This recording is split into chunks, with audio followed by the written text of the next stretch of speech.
ma'am अꯩꯅ ꯍꯧꯖꯤꯛ ꯌꯧꯔꯛꯏꯕ ꯃꯐꯝꯁꯦ ꯁꯤꯁꯦ ꯄꯨꯔꯥ ꯔꯁꯤꯌꯥꯗ ꯑꯉꯛꯄ ꯑꯗꯒꯤ ꯑꯀꯤꯕꯁꯨ ꯐꯥꯎꯕ ꯃꯐꯝ ꯑꯃꯅꯤ ꯑꯩꯅ ꯍꯧꯖꯤꯛ ꯂꯩꯔꯤꯕ ꯃꯐꯝꯁꯦ ꯗ꯭ꯔꯥꯒꯥꯕꯥꯁ ꯀꯧꯋꯦꯕ ꯗ ꯁꯤꯇꯤ ꯑꯣꯐ ꯗ ꯗꯦꯗ ꯑꯅ ꯍꯥꯏꯔ ꯈꯪꯅꯩꯕ ꯑꯁꯤꯗ ꯑꯩꯈꯣꯏꯒꯤ ꯃꯇꯝ ꯑꯃꯗꯀꯣ ꯊꯥꯏꯅ 14th centuryꯁꯨ ꯍꯥꯏ 16th centuryꯁꯨ ꯍꯥꯏ ꯊꯥꯏꯅ ꯃꯤꯁꯦꯀꯣ ꯑꯩꯈꯣꯏꯒꯤ ꯄ꯭ꯂꯦꯛ ꯅꯥꯕ ꯃꯤꯈꯩꯁꯦ ꯂꯣꯏꯅ ꯂꯧꯅꯔꯕ ꯑꯗꯨꯒ ꯑꯁꯤꯒꯤ ꯈꯨꯟꯖꯥꯁꯤꯡꯁꯦ ꯑꯅꯥꯕꯁꯤ ꯁꯤꯗ ꯊꯝꯃꯦ ꯍꯥꯏꯌꯦꯕ ꯑꯗꯨꯒ ꯑꯗꯨꯝ ꯁꯤꯈ꯭ꯔꯦꯕ ꯃꯣꯏꯁꯦ ꯈꯪꯕ꯭ꯔꯥ ꯑꯗꯣ ꯀꯣꯟꯅ ꯑꯁꯤꯕꯁꯦ ꯃꯣꯏꯒꯤ ꯈꯨꯟꯒꯤ ꯑꯇꯣꯞꯄ ꯃꯤꯅ ꯈꯪꯉꯛꯄꯅꯦꯕꯀꯣ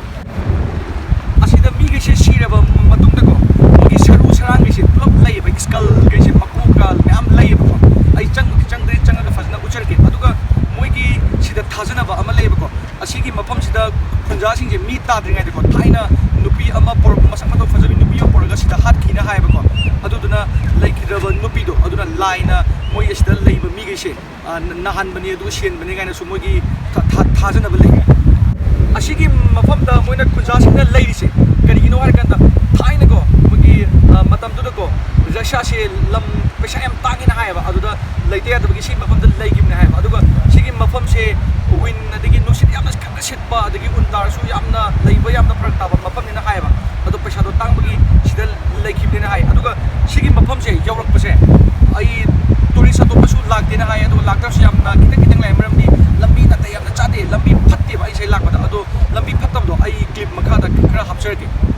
ꯑꯁꯤꯒꯤ ꯃꯐꯝꯁꯤꯅꯦ ꯑꯩꯅ ꯍꯧꯖꯤꯛ ꯆꯠꯂꯤꯁꯦ ꯂꯝꯕꯤꯁꯦ ꯌꯦꯡꯉꯣ ꯑꯗꯨꯛꯀꯤ ꯃꯇꯤꯛ ꯐꯠꯇ꯭ꯔꯦꯁꯦ ꯑꯁꯤꯗꯅꯦ ꯃꯣꯏꯅ ꯇꯨꯔꯤꯁ ꯌꯥꯝꯅ ꯂꯥꯛꯇꯦ ꯍꯥꯏꯁꯦ ꯑꯁꯤꯁꯤꯅ ꯑꯩꯈꯣꯏꯒꯤ ꯇꯦꯛꯁꯤ ꯑꯩꯈꯣꯏꯗꯣ ꯌꯧꯗꯧꯕ ꯈꯔ ꯋꯥꯠꯂꯤ ꯑꯗꯣ ꯌꯧꯔꯀꯥꯟꯗ ꯐꯖꯅ ꯑꯃꯨꯛ ꯎꯠꯆꯔꯛꯀꯦ ꯍꯧꯖꯤꯛꯀꯤꯗꯤ ꯌꯦꯡꯉꯣ ꯂꯝꯕꯤ ꯑꯗꯨꯛꯀꯤ ꯃꯇꯤꯛ ꯐꯠꯇꯦ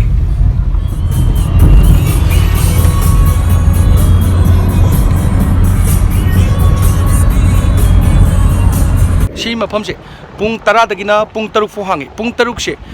ꯌꯨꯝꯗꯗꯤ ꯑꯩꯈꯣꯏ ꯀꯪꯂꯩꯄꯥꯛꯇꯗꯤ ꯅꯨꯃꯤꯠ ꯇꯥꯔꯅꯦꯕ ꯑꯁꯤꯗꯤ ꯄꯨꯡ 6ꯁꯦ ꯌꯥꯝ ꯉꯥꯜꯂꯤꯕ ꯁꯝꯃꯔꯗꯗꯤ ꯄꯨꯡ 9:30 ꯅꯨꯃꯤꯠ ꯇꯥꯏꯌꯦꯕꯀꯣ 9:30 ꯑꯁ꯭ꯋꯥꯏꯁꯤꯗꯀꯣ ꯑꯗꯣ ꯄꯨꯡ 6 ꯐꯥꯎ ꯍꯥꯡꯉꯤ ꯁꯤꯁꯦ ꯈ꯭ꯋꯥꯏꯗꯒꯤ ꯃꯦꯟ ꯒꯦꯠ ꯆꯪꯐꯝꯁꯦ ꯑꯁꯤꯁꯦ ꯒꯦꯠꯅꯤ ꯑꯁꯤꯗ ꯆꯪꯒꯅꯤ ꯃꯣꯏꯁꯦ ꯌꯥꯝꯅ ꯏꯟꯇꯔꯦꯁꯇꯤꯡ ꯑꯣꯏꯕ ꯑꯃꯅꯀꯣ ꯃꯤꯁꯦ ꯁꯤꯔꯀꯥꯟꯗꯀꯣ ꯑꯩꯈꯣꯏꯒꯤꯗꯅ ꯑꯩꯈꯣꯏꯒꯤ ꯎꯀꯨꯗ ꯆꯜꯂꯒ ꯄꯣꯠꯂꯣꯏꯗ꯭ꯔꯅꯦ ꯑꯗꯨꯒ ꯑꯩꯈꯣꯏꯒꯤ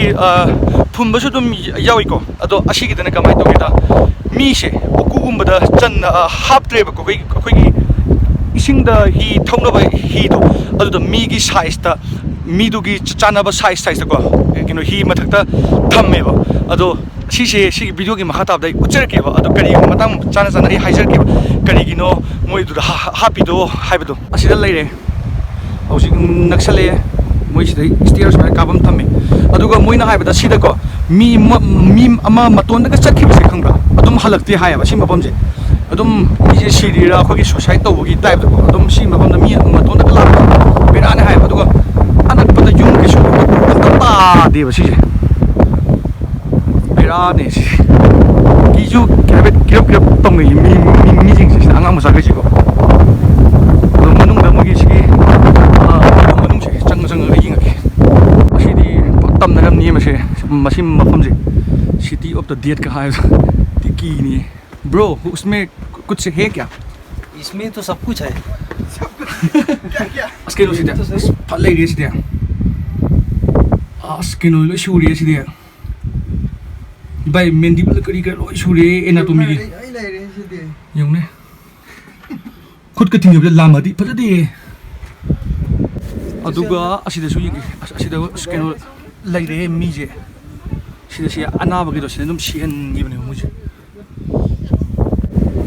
असी में दिखर चावे आधा मुझे फजना उधर खंगे आधा बुद्धि लगे आइना दी उरे फैजु फी का सु लगी दी सी तू फैजु कमाले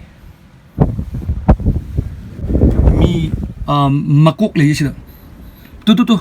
असिदा उब्रा सिस्टर को ही टाइप हापीजे अना है ही की टाइप ने बसीजे मीदु की साइज ने मकोक करी करा मैम ले आधा पैसा चांदी लेबको ऐसे एक्सप्लेन तौजरके हाइजरके मैम तो लेसी मोइसेको मोगी थाजनबी अम लेबको असिदा साइगी मीसिंगसिना करिनो हायर कांदा कोगी ममांग तुरेल अमसु लेबको असोमदा तुरेल असिदा मोगी सीख्रब मीसे सिगी हिसिगी मथक्ता सुमाइना फोम तारदिको हुजिकी थम तारदिको हुजिकी सीख्रब मीसे कोगी तुरियल से लालगा हिदुगी मतेना लालगा मोइसे हेवन यौवेना सुमाइना हाय अदुगी मोगी थाजनै असी मफमसे पुलपना लैरिबा तोमसे 99 सिसे आदा लैरिबा मयाम से 99 चामा सुदोबा अमदी वाले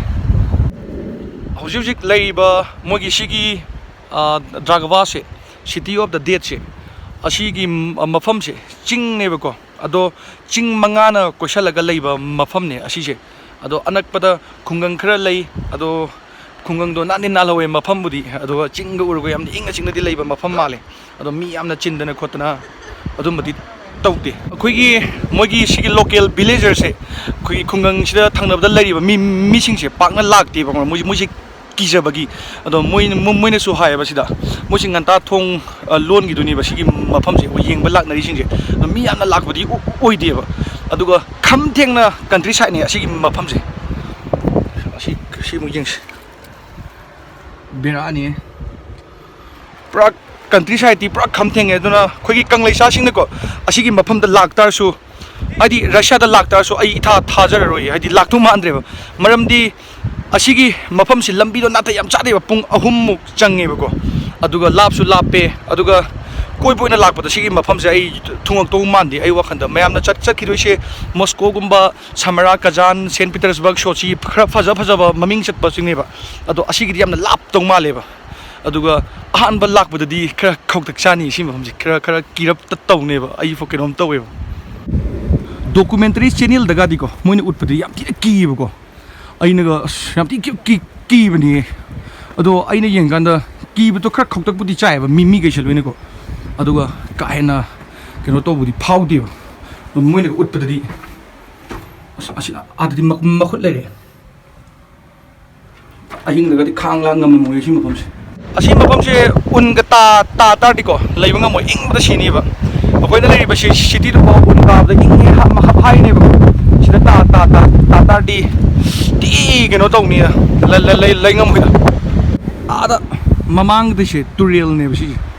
असिगी तुरियन सिदरा मोइना हाइ संति अतै तोप तुरियन दि उद्रे आइना खनबदा असिगी तुरियन सिदा लालगा चलगा हेवन योंगी सुमाइना आई थाजरि वखन असिदको अना बसिंगसे सिगी मफमसिदको चाना थकबा पिरोल करिगा पिरेदना अदो लैबनि मोइसे मी मन्ना बदु नारेदना खुंगंसिदा लैबा मी गैसे अदुगो लोइ लौनबदो इमुंग अमगी मी मन्ना तारदि पुलप सीबनि बसी बेराना असिगी मथकि जो ओइना येंगखि मफमसे फजरे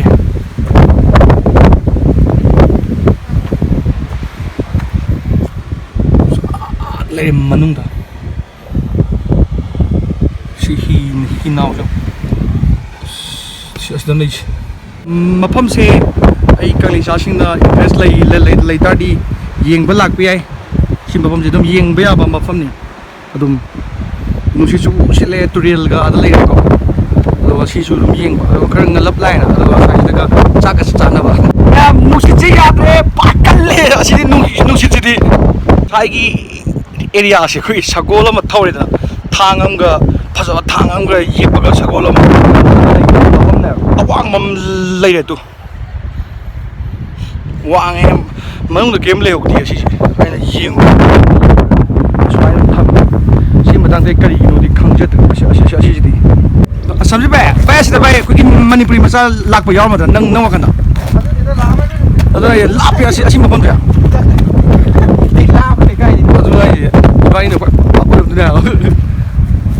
ऐसे को हंतक से थबक खरा कोमेबको सैटरडे संडे को ओइबनिना अदो आई अतै मतम खरा चिले मरमदि इसागी जो खरा चिलेदना अदुगा ऐसे मोय मेडिकल तमनिंगबा खरा स्टूडेंट खरा लेबको मोगी पेरेंट्स केना पाव फावगिरेबा अदो युमदा थोरक्तुनेबको अदुगी मोगी चे चांग करि करासु अदुगी थबक चिनबगी ऐसे ब्लॉग से फजन सेम ngamjadabneba अदो अइना मोय हतक छात्र नो लाकबदो असि मफम जे येंगनेबा अइना पुबिनी असि मफम जे